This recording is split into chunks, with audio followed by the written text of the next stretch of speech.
हमारे आपने देखा सुबह सुबह जो रिकॉर्ड ब्रेकिंग हमारी पोलिंग हो रही है, उससे यही समझ आ रहा है कि मंडी की जनता ने इस तरह का अपमान बेटियों के लिए जो है वो अच्छे तरीके से नहीं रिसीव किया है और उन्होंने अपना जो है वो वर्डिक्ट दे दिया है। इसी के साथ मैं आपसे एक निवेदन करूंगी, क्योंकि हमारे जो हिमाचल वासी हैं वो उनको किसी न किसी तरह से भटकाया गया है कि मैं अवेलेबल नहीं रहूंगी।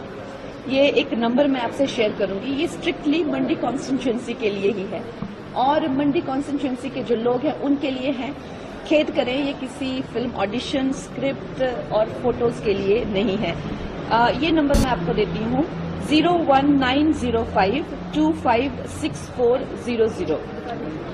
ये हमारे ऑफिस का नंबर है, मंडी कॉन्स्टिट्यूंसी के लोगों के लिए है। आपके पास मंडी कॉन्स्टिट्यूंसी का आधार कार्ड होना चाहिए और आपको कोई सरकारी काम होना चाहिए। ये टंडा हेल्पलाइन है, ये टंडा का हेल्पलाइन है। ये हमारा हेल्पलाइन नहीं है, ये हमारा एक छोटा सा एक एंडेवर है लोगों तक पहुंचने का। और जिस तरह से लोगों को भ्रमित किया गया है कि मैं जो है कभी अवेलेबल नहीं रहूंगी, ऐसा नहीं है। मेरी पूरी टीम जो है यहाँ पर अवेलेबल रहेगी और बाकी सब क्षेत्रों में भी इस तरह का जो है व्यवस्था की जाएगी, चाहे वो कुल्लू मनाली हो, चाहे वो रामपुर हो, भरमौर और जैसी जगहों पे मैं खुद दौरे लगाया करूंगी। मंडी सदर में हमारी एक ऐसे कार्यालय की अलग व्यवस्था होगी, रामपुर क्षेत्र में भी ऐसे कार्यालय की व्यवस्था होगी। जिस तरह से मुझे रोल मिलेगा, अभी के लिए तो हमने 4 जून के बाद ये सब डिसाइड किया जाएगा, लेकिन इस तरह की व्यवस्थाएं होंगी। टूरिज्म के लिए, क्योंकि हम देख रहे हैं टूरिज्म पोटेंशियल जैसे जम्मू कश्मीर में बहुत ज्यादा है, यहाँ हिमाचल तो है ही, लेकिन रोड्स नहीं है यहाँ पे। और उसको लेकर मेरी गडकरी जी से जो है काफी डिटेल में बात हुई है। उन्होंने मुझे आश्वस्त किया है कि जैसे ही पूरा सिस्टम फिर से बन जाएगा, क्या क्या मंत्रालय कहाँ नेपोटिज्म पे बहुत लड़ाई लड़ती रही है, पॉलिटिक्स के नेपोटिज्म के बारे में क्या कहेंगे जो पॉलिटिक्स में चलता है?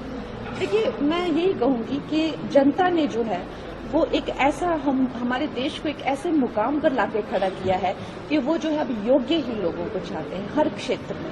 और वो दिन गए कि जब माँ बाप के नाम से जो है आप अपनी नैया तरा रहे हैं, वो दिन अब गए। तो ये बताइए, यहाँ पे आप सांसद जब बन जाएंगी, मंडी जिसे छोटा काशी कहा जाता है, उसे बदलने के तौर पर क्या कुछ काम करेंगे? पहला, और दूसरा ये कि अभी नतीजे आने में वक्त है, उससे पहले आपने पार्टी दफ्तर को इनोवेट कर दिया, इसका मतलब आपने अपने आप को पूरी तरह से राजनीति में लाने का मन बना लिया।